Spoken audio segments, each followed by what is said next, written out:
Welcome to SA cooking house. দেখতেই পাচ্ছেন আপনাদের সাথে আমি শেয়ার করব কিভাবে আজ আমি বুটের ডাল গরুর মাংসের সাথে রান্না করলাম। এই হলো বুটের ডাল, পরিমাণ মতো নিলাম এবং পানি দিয়ে ভিজিয়ে রাখলাম প্রায় 2 থেকে 3 ঘন্টা। যদি আরও তাড়াতাড়ি ভিজিয়ে রান্না করতে চান তাহলে গরম পানি দিয়ে ভিজিয়ে রাখবেন। আমি নর্মাল পানি দিয়ে ভিজিয়ে রাখলাম। এরপর গরুর মাংস নিলাম এবং সেটাও পানি দিয়ে ভিজিয়ে রেখে যখন বরফ খুলে গেল তারপর আমি কেটে নিলাম ছোট ছোট টুকরা করে, যেখানে গরুর চর্বি এবং হাড় দুটোই ছিল। এই তো 2 ঘন্টা পরে আমার বুটের ডালের অবস্থা যা অনেকটাই ফুলে গেছে এবং রান্নার জন্য উপযুক্ত। এরপর আমি চুলায় বসিয়ে দিলাম রান্নার হাঁড়ি এবং তাতে দিয়ে দিলাম সয়াবিন তেল। চাইলে আপনি সরিষার তেল দিয়েও রান্নাটা করতে পারেন। যে কোনো মাংস রান্নায় পেঁয়াজের কুচি এত মিহি না করলে হয়, তাই আমি একটু মোটা করে কেটেছি, সেটা দিয়ে দিলাম এবং দিয়ে দিলাম বেসিক কিছু গরম মশলা অ্যাজ ইউজুয়াল যেটা আমরা ব্যবহার করি, তেজপাতা, এলাচ, দারচিনি। তো এরপরে দিয়ে দিলাম প্রায় 2.5 অর্থাৎ 2.5 টেবিল চামচ আদা এবং রসুনের পেস্ট।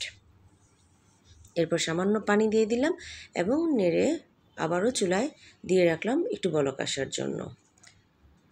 এই তো বলকও চলে আসছে। এবার আমি দিয়ে দিব মশলা, লবণ, হলুদের গুঁড়ো, মরিচের গুঁড়ো, জিরা ধনিয়ার গুঁড়ো এবং আমার হাতে বানানো একটি মশলা যেখানে ছিল পোস্তদানা, কালো গোলমরিচ, জয়ফল, জয়ত্রী, যা ছিল গরম মশলা সব মিক্সড করে আমি একটা মশলা বানিয়ে রেখে দিয়েছি, যা আমি রান্নার সময় ব্যবহার করি। এরপরে দিয়ে দিলাম নেড়েচেড়ে বাজারে কিনতে পাওয়া গরুর মাংসের মশলা, এটাও দিয়েছি আন্দাজ মতো। আপনার যেমন যদি খুব বেশি মশলাদার খাবার পছন্দ করেন তাহলে একটু বেশি দিবেন, আর যদি অল্প দিতে চান তাও দিতে পারেন, এটার কোনো আসলে পরিমাণ নেই। তো যখন পুরো কষানো মশলা থেকে তেল সেপারেট হয়ে গেল তখন গরুর মাংসগুলি আগে দিলাম, তারপরে দিলাম বুটের ডাল।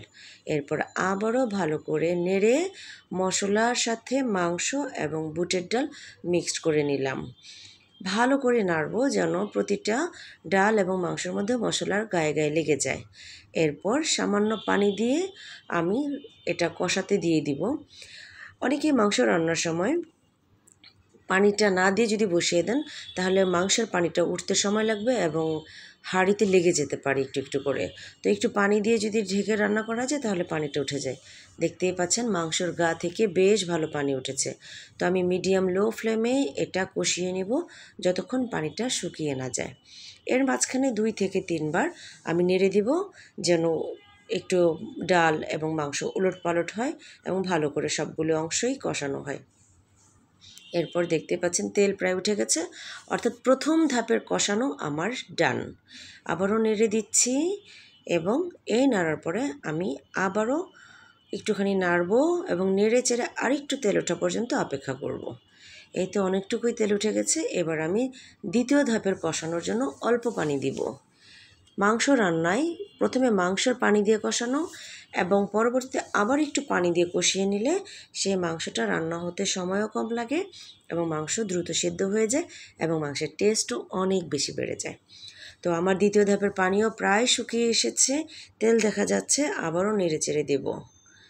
দেখতেই পাচ্ছেন একটু ক্যামেরা ঘোলা হয়ে গেল বাষ্পের জন্য। তো আমি ভালো করে নেড়ে দিচ্ছি। কড়াইতে অর্থাৎ যে হাঁড়িতে আমি রান্না করছি তার গায়ে কিন্তু মশলা প্রায় লেগে লেগে আসছে, অর্থাৎ এখন আমার তেল উঠে গেছে মাংস থেকে। এবার আমি ফাইনাল পানিটা দিয়ে দিব। কষানো 2 ধাপে শেষ। তো এবার আর খুব বেশি পানি দিব না, যেহেতু আমি মিডিয়াম লো ফ্লেমে অনেক সময় নিয়ে 2 বার কষিয়েছি। তো এবার পরিমাণ মতো পানি দিব এবং রান্না করব প্রায় 20 থেকে 25 মিনিটের মতো মিডিয়াম ফ্লেমে। রান্না কিন্তু প্রায় 20 মিনিট পরে এসে আমি খুললাম এবং দেখলাম এই পরিমাণ পানি আছে এবং আমি একটু নেড়ে দিয়ে দিলাম পরিমাণ মতো কাঁচামরিচ। অনেকেই রান্নায় এই সময় শুকনো মরিচও ব্যবহার করে, তবে ঘরে যদি বাচ্চা এবং বয়স্ক লোক থাকে তাহলে শুকনো মরিচের ব্যবহার যতটা কম করা যায় ততটাই ভালো। এবং কাঁচামরিচ দিয়ে দিলাম এবং আবারও ঢেকে রান্না করব প্রায় 5 মিনিট। তো 5 মিনিট পরে আবারও নেড়ে দিচ্ছি। আমি প্রতিটা মাংস রান্নায় একটি বিশেষ মশলা ব্যবহার করি, সেটা হচ্ছে বাজারের কিনতে পাওয়া গরম মশলার গুঁড়ো। এটা দিলে কেন জানি আমি আপনাকে বলে বোঝাতে পারবো না, কেন জানি এটা দিলে মাংসের টেস্ট অনেক বেড়ে যায়। তো আমি সেটাই দিলাম এবং আমার রান্না কিন্তু অলমোস্ট ডান। বাকি 2 মিনিট আরও রান্না করেছি। এবার চুলা বন্ধ। দেখতেই পাচ্ছেন একটু ঝোল দেখা যাচ্ছে। বুটের ডাল দেওয়ার কারণে কিন্তু ঝোলটা ঠান্ডা হবে তত কমতে থাকবে। এখন সার্ভিংয়ের পালা। আমি একটি সার্ভিং ডিশে ঢেলে নিচ্ছি এবং এটা আপনারা চাইলে রুটি, পরোটা, ভাত যে কোনো কিছু দিয়ে খেতে পারবেন। তো এটাই শেষ। ধন্যবাদ।